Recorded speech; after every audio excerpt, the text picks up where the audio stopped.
What's up, everybody? Welcome back to the channel. You are now tuned in to the Relationship Theater. I'm your host, Cornell Dane. And yeah, you see it. That's what it's about. You see it right there in that lower third. We're talking about that arrangement right there today. And the man who brought this up is to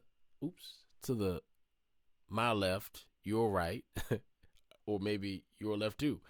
Dr. Umar Johnson. And I just felt like this was something that we should discuss. I stumbled upon his viewpoint on this because a young lady had reviewed the Hardly Initiated podcast where he was on there, I guess, a couple of days ago.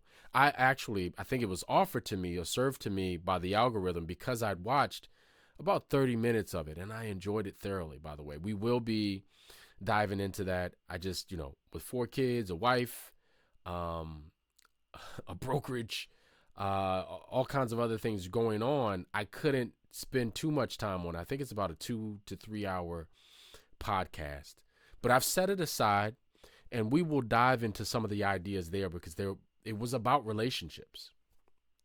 But however, I was served a reaction. A young lady reviewed that segment where he discussed polygyny. That thing right there. He discussed it. Most of us call it polygamy, but polygyny is probably a more specific way to, it's more specific because it means one man, many women. You'll see gynecologist Ginny in there, right? Anyway, he brought it up on that, and I couldn't find a clip of that from the Hardly Initiated, the clip that the young lady used. I couldn't find the clip from the podcast, and I was a little bit too lazy to try and find it because I hadn't watched the entire podcast. So I looked him up on YouTube, and I found a clip, which we're going to discuss right now, where he discusses his idea of the importance of polygyny, and he discusses why polygyny is a good idea. So I thought we'd do a quick reaction. I've actually not watched this clip entirely. I just watched up to the point where he begins to talk about it, and I paused it right there. So we're going to do that. And then after that, we'll discuss some of my thoughts. I know you want to know what I think about polygyny. I do have some thoughts on it, right? But let's get right into it and see what he says. The community. Now, for me, polygyny has to be considered. It doesn't have to be wholesale for everyone, and it doesn't have to last eternally. I can see a situation where some men can have more than one woman, and that this plural relationship system that we go to in the Black community will only last as long as it is needed. Once you have a situation where the brothers are back on their feet and doing what they need to do, stop killing each other, stop being killed, stop going to prison because we have jobs and an economy for them, then maybe you can give it on up. I don't see it as perpetual. I see it as something that should be for the moment as we need it, which can be the next 20, 40 years. You follow me? But I don't think it has to be. By the way, shout out to this podcast, to this channel. You see it right there. There's a watermark right there. Educate, Inform, Inspire. When we get back to the normal page, I'll shout them out even further. But shout out to them. Be perpetual. But here's the issue. We already have polygyny. Very few men, whether they in Africa, whether they here, whether they black, white, or yellow, but of course we're talking about ourselves, there's very few men who don't have more than one woman.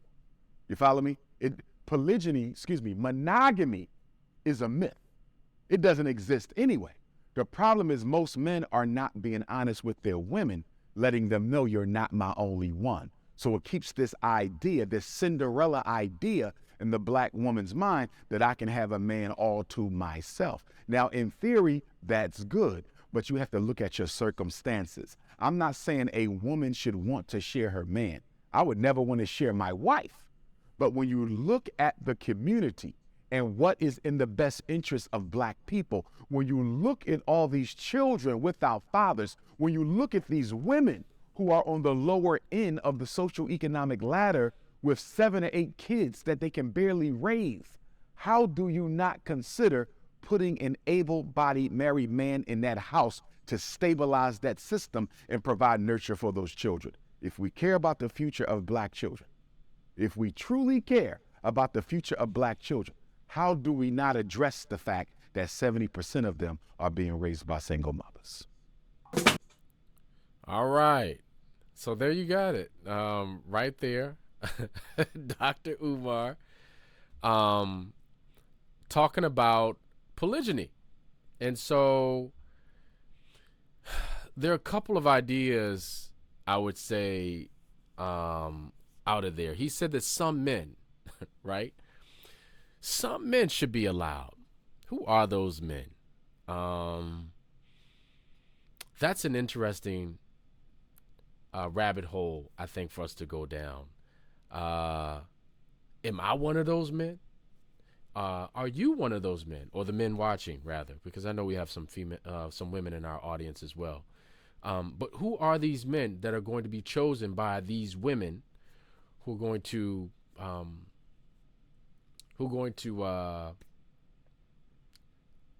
agree to this arrangement, right? And so there's kind of a logical fallacy here with that. If you just think about it from that standpoint, it's an appeal to emotion. There's no real substance behind what was said just in that segment right there. And I say that because most men, no matter if they are tall, short, got money, don't have money, there's no man who's going to say, yeah, not me. Every man is saying, yeah, that's right, Umar, some men. And every man is putting himself in the category of the some, not the ones that don't have one woman or don't have multiple wives. The other thing is that, it's a hasty generalization. There's not the fact that this is some sort of economic cure-all for the community. Hopefully that wasn't lost by everybody.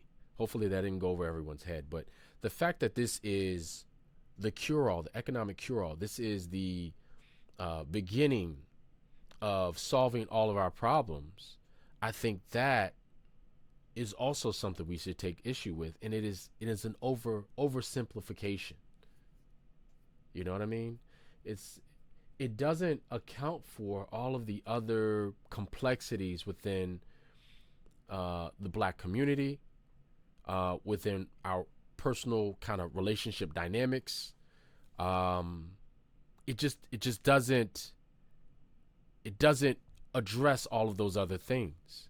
Like he said, we can stop killing each other. Hey, maybe that should be first, because it's almost assuming that the some that are going to be invited into this arrangement with the many women, some of those men are subject to, or they're men who can't even control themselves emotionally to not kill other black men. So that is something that I kind of took, I wouldn't say offense, but that's something that I took notice of when he talked about it. The other thing is, there's a real slippery slope when you think about it. I'm just going to watch my time. There's a real slippery slope because he's assuming that, okay, let's say we have some men and we have a bunch of women that agree to this. He's assuming that there are going to be all of these logical steps that occur afterwards, these consequences, these beneficial consequences that occur immediately after, a few years after, till we get ourselves back on our feet economically. He's assuming that, one, these women and men are going to be happy, that they're going to be good people and nice to each other, that there isn't going to be still adultery, that there that the children aren't going to be abused. They're going to be in a happier family. Everyone's going to be fed, that there aren't going to be issues. Not to say that he really is, he says, not to say that he really believes that, but he didn't bring any of that up. And those are important things to kind of hash out and mine out in order to really figure out if this is a viable solution for the black community, or any community rather. So it's not necessarily true that once we enter into this arrangement that it'll be short-term, short-lived, for a couple of decades. It's not necessarily true that the children who are fatherless and who are in single-parent households, that these young children will be treated fairly by these men. It's not exactly true that they won't be abused by these men. So I would say that the real issue is probably deeper than that. It's a little bit more complex. I will say this. One of the things that I do appreciate, and this might run counter to what he's saying. Counter to what most people might think. But he is starting with the family, because I do believe that the household and the family are the beginning point whereby which you can impact a nation. And this is that comes from an old Confucius quote, where he starts with the nation, but eventually he gets not only to the family, that's the step before he gets to you. Change yourself. And I think ultimately that's the real solution that we need within the black community, within all communities, but specifically from what he's talking about within the black community. We need people who are going to look inside themselves and make changes, who are going to look inside themselves and try to be better. I was looking at, this is kind of an aside, but I just want to illustrate what I'm talking about. When you compare what people are doing on the internet sometimes, right? Some of our young people, in terms of how they're making money on TikTok or as social media creators, etc. A lot of what's being done, most of what's being done, not to say we don't have anybody doing things that are talking about IT or service-based businesses, etc. We do. However, a lot of people are doing things that are very beyond childish, as a mentor of mine has said, beyond childish. And so these are things to take note of, because we're not there. These are the same people that would be allowed to be in the category of the sum, because really, how do you even regulate that, right? Every man's going to decide he's a part of the sum. But there's a whole cadre of people who are ill-equipped to handle one woman, let alone 2 or 3 or 4 or 5 or 6 or whatever number they have in their minds.